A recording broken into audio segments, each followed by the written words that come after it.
नमस्कार दोस्तों। महाराजा छत्रसाल बुंदेलखंड यूनिवर्सिटी छतरपुर मध्य प्रदेश, महाराजा छत्रसाल बुंदेलखंड विश्वविद्यालय छतरपुर में पीएचडी एंट्रेंस टेस्ट का ये सिलेबस है और सिलेबस है इंग्लिश का। तो डिटेल्स देख लेते हैं। As per clause 9A of new ordinance number 11 doctoral entrance test GET syllabus 2022-23 research methodology अनुसंधान क्रियाविधि। इसमें जो आपका पेपर होगा पीएचडी एंट्रेंस टेस्ट का वो 2 घंटे का होगा और उसमें 100 क्वेश्चंस रहेंगे। 100 मार्क्स का रहेगा, मल्टीपल चॉइस क्वेश्चंस रहेंगे। अब इसमें बाकी जो डिटेल्स है उसमें syllabus divided in 2 parts carries 100 marks only. Part a research methodology 50 marks, part B related to the syllabus of the subject 50 marks. Syllabus will be equally divided among all 5 units. There shall be no negative marking. Questions shall be asked 10 marks from each unit of part A and B. तो वही है, 2 भागों में विभाजित पाठ्यक्रम 100 अंकों का होगा, यानी पेपर के 2 पार्ट होंगे। भाग 1 होगा अनुसंधान पद्धति, इससे 50 क्वेश्चंस आएंगे। भाग बी होगा विषय के पाठ्यक्रम से संबंधित, यानी जो भी आपका सब्जेक्ट होगा उससे रिलेटेड होगा, 50 नंबर का 50 क्वेश्चंस। और पाठ्यक्रम को सभी 5 इकाइयों में समान रूप से विभाजित किया गया है।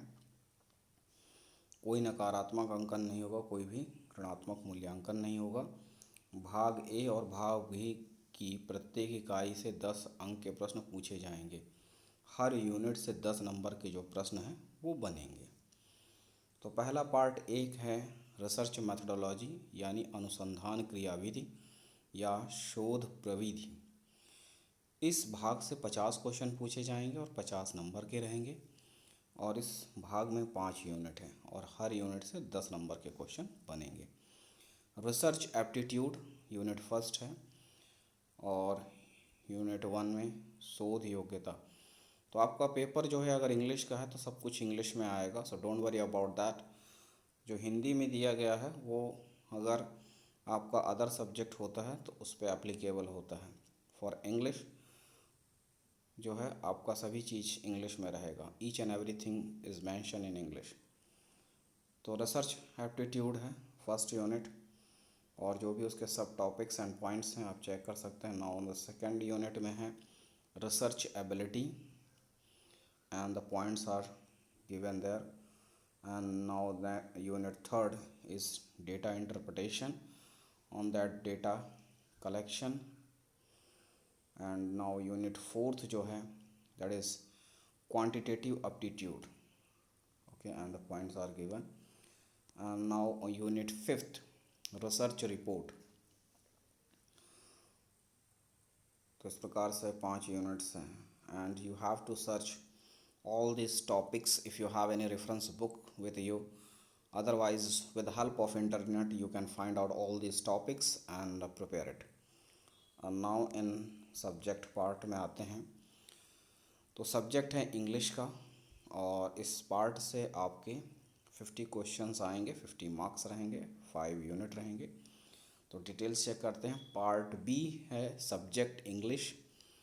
तो इसमें फर्स्ट यूनिट से जो टॉपिक्स हैं वो हैं British literature, all major writers and their works, history of British literature, Chaucer to Shakespeare, Jacobean to Restoration, 18th century literature, romantic period, Victorian and pre Raphaelites, 20th century literature to the present day. First unit का है। Now the unit second में होगा American literature, on that history of American literature, and second is the major writers and their works. And now unit third, Indian writing in English, history of Indian writing in English and major writers of their works. And now unit fourth, literary theories and criticism, Plato to the present day, major critics and their literary theories. And now unit fifth में है linguistics. तो linguistics में जो भी topics हैं and they are definition of linguistics, branches, characteristics, language varieties, dialect, register and style, language change, synchronic, diachronic, minimal and non-minimal pairs, competence and performance, morphology, IC analysis and ambiguities.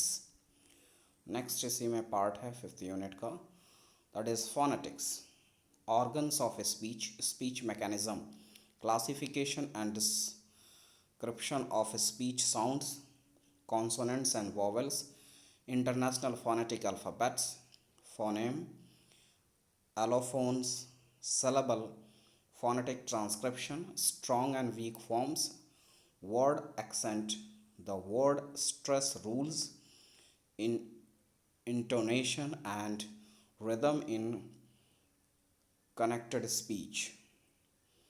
So these are all the points and headings of the syllabus of English. So again, you can search these topics with the help of reference books, otherwise with the help of internet.